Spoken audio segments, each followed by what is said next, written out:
এটাই জাহান্নাম যার প্রতিশ্রুতি তোমাদের দেয়া হয়েছিল। জাহান্নামের প্রতিশ্রুতি কি তাদেরকে দেয়া হয়েছিল? হ্যাঁ, ইয়াকুলুনা মাতা হাযাল ওয়াদু ইন কুনতুম সাদিকিন। তারা বলতো যে কখন এই প্রতিশ্রুতি আসবে। এটা এসেছে। তোমরা প্রতিশ্রুতি আসার কথা জিজ্ঞেস করেছিলে, তাই না? এখন এটা এসেছে, তোমাদের চাহিদা মতোই এসেছে। ইসলাউহাল ইয়াউম, আজকে নিজেদেরকে এতে নিক্ষেপ করো। বিমা কুনতুম তাকফুরুন, এতদিন যাবৎ যে অস্বীকৃতি তোমরা জানিয়েছ তার জন্য। প্রসঙ্গক্রমে জাহান্নামে নিক্ষিপ্ত হওয়া হলো কারাগারে নিক্ষিপ্ত হওয়ার মতো, তাই না? যার অর্থ এটা হলো দ্বিতীয় কারাগার। প্রথম কারাগার ছিল গলার বেরি, চিন্তা করতে অস্বীকৃতি, মনে আছে সেটা? যদি আপনি সেখানে চিন্তা করতে অস্বীকৃতি জানান, আপনি এখানে জাহান্নাম পাবেন। আবারও চিন্তা কাজে লাগানোর বিষয়টি আসলো। দুনিয়ার কারাগার, এর ফলস্বরূপ আখিরাতের কারাগার। আল-ইয়াউমা নাখতিমু আলা আফওয়াহিহিম, আজ আমরা তাদের মুখে মোহর মেরে দিব, তাদের মুখগুলো কোনো কথা বলতে পারবে না। আপনাদের চতুর্থ অনুচ্ছেদের কথা মনে আছে, যেখানে তারা তাদের মনকে যথাযথভাবে কাজে লাগায়নি? তারা চিন্তা করতে অস্বীকৃতি জানিয়েছিল। যখন তাদেরকে প্রথম জিজ্ঞেস করা হয়েছিল যে তোমাদের মাঝে তাকওয়া নেই কেন, তারা কোনো জবাব দেয়নি। যখন আপনি তাদের সকল ধরনের অলৌকিক নিদর্শন প্রদান করলেন, তারা তা উপেক্ষা করল। যখন আপনি তাদেরকে ব্যয় করতে বললেন, তারা সবচেয়ে জঘন্য উত্তর প্রদান করল। তো সর্বোত্তমটিতে তারা কোনো উত্তর দেয়নি, আর সবচেয়ে খারাপটিতে তারা বলে দিয়েছিল জঘন্য উত্তর। তাদের মুখগুলো অবরুদ্ধ। অতুকাল্লিমুনা আইদিহিম, তাদের হাত আমাদের সাথে কথা বলবে। ওয়াতাশহাদু আরজুলুহুম, তাদের পাগুলো সাক্ষ্য দেয়া শুরু করবে। বিমা কানু ইয়াকসিবুন, যা তারা উপার্জন করত। কুরআনের অন্যত্র উল্লেখ আছে, যখন হাত সাক্ষ্য প্রদান করবে, লিমা শাহিদতুম আলাইনা, তোমরা কেন আমার বিরুদ্ধে সাক্ষ্য দিচ্ছ? এই দেহটি এখন আমার কাছে ভাড়া দেয়া আছে, কোনো খরচ ছাড়াই। বিচার দিবস আসবে আর আল্লাহ এই দেহকে পুনরুত্থিত করবেন, তখন সেটা আর আমার নিয়ন্ত্রণে থাকবে না। তো আমি মুখ নাড়ানোর চেষ্টা করব, সেটা নড়বে না। তখন হাতগুলো কথা বলার ক্ষমতা পাবে আর পাগুলো কথা বলার ক্ষমতা পাবে। তারা আল্লাহর কাছে অভিযোগ করা শুরু করবে, হে আল্লাহ, আপনি আমাকে এবং আমাকে সৃষ্টি করেছেন, এছাড়া আর যা কিছু আপনি সৃষ্টি করেছেন তারা আপনার কাছে আত্মসমর্পণ করে, কিন্তু আপনি অস্থায়ীভাবে এই ব্যক্তিকে আমার নিয়ন্ত্রণ দিয়েছিলেন। যেহেতু তার নিয়ন্ত্রণ ছিল, সে আমাকে দিয়ে আপনার অবাধ্যতা করিয়েছে। পা বলবে, সে আমাকে দিয়ে আপনার অবাধ্যতা করিয়েছে, আর অমুক দিনে আমি আপনার অবাধ্যতা করেছি, এজন্য আমি দুঃখিত। আমি আর আপনার অবাধ্য হব না। কিন্তু আমার করণীয় কিছু ছিল না, কারণ আপনি তাকে নিয়ন্ত্রণ প্রদান করেছিলেন। আর তখন আপনি এভাবে দাঁড়িয়ে থাকবেন, কারণ আপনার নিজের চেয়ে অকাট্য সাক্ষ্য আর হতে পারে না। আপনি এবং আমি যা করেছি তার জন্য আমাদের নিজেদের হাত এবং পায়ের তুলনায় উত্তম সাক্ষ্য আর কেউ হতে পারে না। এটা যথেষ্ট শক্ত প্রমাণ। শুরুতে আমরা জেনেছি যে আপনাকে যদি কোনো কারাগারে নিক্ষেপ করতে হয়, তাহলে অপরাধটি প্রমাণিত হবে। লাকাদ হাক্কাল কওলু আলা আকসারিহিম, এরপর তারা কারাগারে নিক্ষিপ্ত হয়েছিল।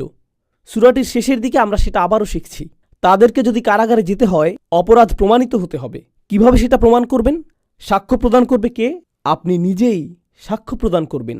কাফা বিনাফসিকা লিয়াউমা আলাইকা হাসিবা, আজ তুমি নিজেই নিজের সাক্ষ্য হিসেবে যথেষ্ট।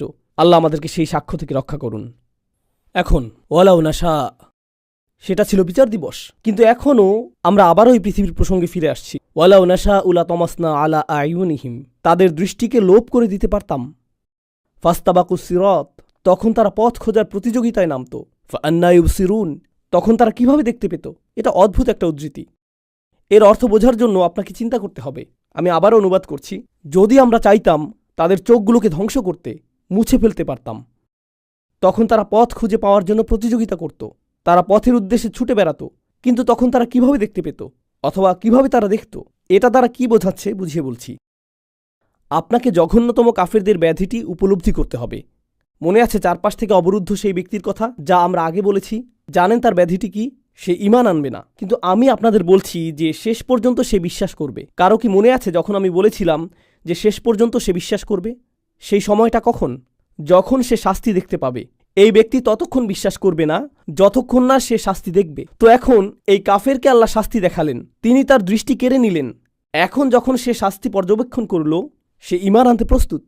তো এখন সে সঠিক পথের জন্য প্রতিযোগিতা করবে, কিন্তু এতে কি লাভ হবে? তুমি জানো না যে কোথায় যেতে হবে। ফাআন্না ইউবসিরুন, তো এটা আসলে বর্ণনা করছে যে কেমন নিরাশাব্যঞ্জক তারা হয়ে থাকে যতক্ষণ পর্যন্ত না তারা শাস্তি পর্যবেক্ষণ করে। আরেকভাবে আয়াতটি বোঝা যায়।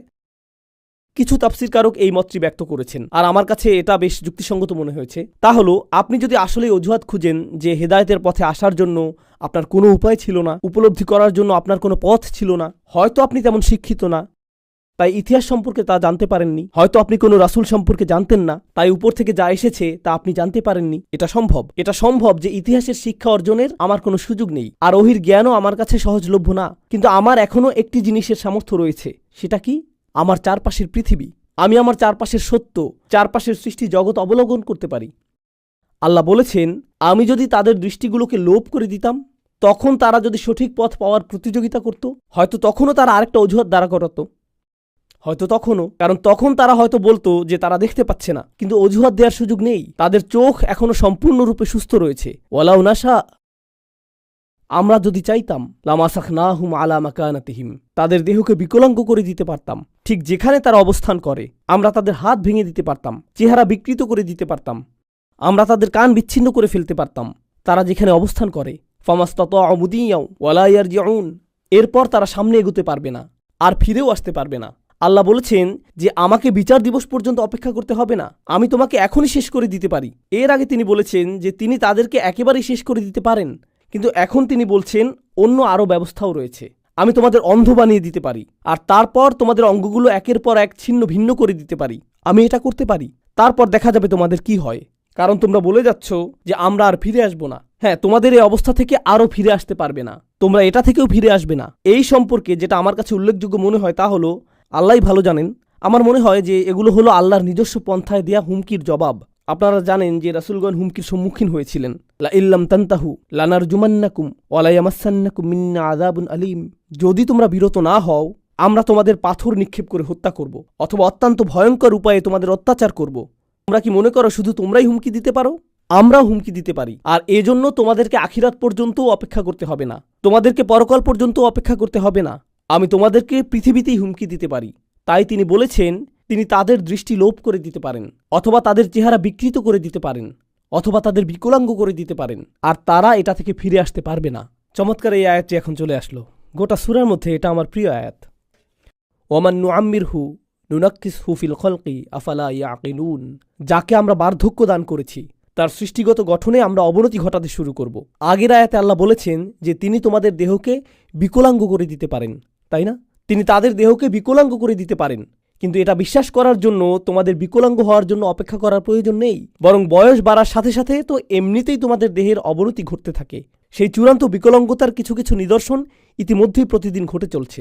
একটু একটু করে বয়স বৃদ্ধির সাথে সাথে, যেহেতু আপনার দেহের ক্ষমতা ক্রমাগত হ্রাস পাচ্ছে, যাদেরকে আমরা বৃদ্ধ বয়স দান করি, সৃষ্টিগত দিক থেকে আমরা তাদেরকে উল্টো দিকে ফিরিয়ে আনি। ইমাম আলুসি এই আয়াতটি নিয়ে চমৎকার মন্তব্য করেছেন, যা বছরের পর বছর ধরে আমার মাথায় গেঁথে আছে। আমার মনে হয় আমি 15 বছর আগে এটা অধ্যয়ন করেছিলাম। তিনি বলেছেন, যখন একটি শিশু ছোট থাকে সে এরকম করে, সবসময় কোন দিকে তাকিয়ে থাকে? শিশুটি এতটুকু, তার গলা থাকে এরকম। আপনারাও কি এটা লক্ষ্য করেছেন? তারা সবসময় উপরের দিকে তাকায়, কোথাও আরোহণ করতে চায়, কোনো কিছু টেনে নামায়, কোলে উঠতে চায়, শুধু উপরে উপরে উপরে উপরে উপরে। এরপর মানুষ অতিশয় বৃদ্ধ হয়ে যায়, তার পিঠের অবস্থা কি হয়? আর সে সবসময় কোথায় তাকিয়ে থাকে? শিশুটি তার বেড়ে ওঠার দিকে তাকিয়েছিল, আর বৃদ্ধ লোকটি সবসময় তার শেষ ঠিকানার দিকে তাকিয়ে থাকেন। তিনি মাটির দিকে তাকিয়ে থাকেন সবসময়, এটাই তার গন্তব্য। আল্লাহ ইতিমধ্যে এটা স্মরণ করাকে তার জন্য সহজ করে দিয়েছেন। তিনি তার পিঠকে বাঁকিয়ে দিয়েছেন, তিনি মানব সৃষ্টির বিলোপ ঘটানোর প্রক্রিয়া শুরু করে দিয়েছেন। সুবহানাল্লাহ, আফালা ইয়াকিলুন, তারা কেন জানে না? এই আয়াতটিকে অন্যভাবে দেখা যায়, যা উপলব্ধি করাটা আমার কাছে অনেক তাৎপর্যপূর্ণ মনে হয়েছে। আর তা হলো, যখন মানুষ অতিমাত্রায় বৃদ্ধ হয়ে যায় তাদের মধ্যে আসলে শিশুদের মতো স্বভাব গড়ে উঠতে থাকে। বৃদ্ধ হওয়ার সাথে সাথে মানুষ সহজে রাগান্বিত হয়ে উঠতে পারে, তারা পরনির্ভরশীল হয়ে উঠতে পারে। যেহেতু তাদের স্বাস্থ্যের অবনতি ঘটতে থাকে, তাই তারা নিজেদের পরিষ্কার করতে পারে না, অথবা নিজেরা পোশাক পরিধান করতে পারে না। এর জন্য সাহায্যের প্রয়োজন হয়। তারা আর নিজে নিজে খেতে পারে না, তারা নিজেরা ঘুরে বেড়াতে পারে না। এই একই অক্ষমতাগুলো আর কার মাঝে থাকে? শিশুদের মাঝে। শিশুদের মাঝে তারা শিশুদের মতো হয়ে যায়, আর এই বয়সেই তারা পৌঁছে যায় লিকাইলা ইয়ালামা বা'দা ইলমিন শাইআ, যখন জ্ঞানী হওয়া সত্ত্বেও জ্ঞানহীন হয়ে পড়ে, স্মৃতিভ্রষ্টতা দেখা দেয়, আপনি ভুলে যেতে শুরু করেন, আপনি আর শব্দ খুঁজে পান না, আপনার কথায় তোতলামি দেখা দেয়। এগুলো কখন দেখা যেত? যখন আপনি ছোট ছিলেন। বাবু, তোমার কি মনে আছে? এটা তোমার মামা, সে দেখতে কুৎসিত। আর আপনার একজন বৃদ্ধ লোকের সাথে দেখা হয়, তিনিও ভুলে যান। একজন স্কলারের সাথে আমার সাক্ষাৎ হয়েছিল, এটা আতঙ্কজনক। ঘটনাটা আমাকে এই আয়াত স্মরণ করিয়ে দিয়েছিল। সুবহানাল্লাহ, আমি একটি ট্যাক্সিতে করে তার সাথে ভ্রমণ করছিলাম, আর তিনি বললেন, বেটা কেমন আছো তুমি? আমি বললাম, ভালো আছি আলহামদুলিল্লাহ। কেমন যাচ্ছে দিনকাল? মাশাআল্লাহ। তুমি কোথায় থাকো? আমি বললাম, ডালাস। 1 মিনিট পর, বেটা কেমন আছো তুমি? আলহামদুলিল্লাহ। কেমন যাচ্ছে দিনকাল? মাশাআল্লাহ। তুমি কোথায় থাকো? ডালাস। ওহ মাশাআল্লাহ, আমিও ডালাস পছন্দ করি। আমাদের কি আগে দেখা হয়েছিল? হ্যাঁ, আমার মনে হয় দেখা হয়েছে। আমি বিরক্ত হয়ে বলিনি যে মাত্রই তো আপনি এই কথা জিজ্ঞেস করলেন। তার স্বল্পকালীন স্মৃতিশক্তি হারানোর গুরুতর সমস্যা ছিল। প্রত্যেক 5 মিনিট পর পর একই কথোপকথন চলছিল। প্রসঙ্গক্রমে, অন্য কার এই সমস্যা আছে? কারা বারবার এরকম করে? শিশুরা এরকম করে। চকলেট খাবো, চকলেট খাবো, চকলেট খাবো। এটা চলতেই থাকে, এভাবে চলতেই থাকে।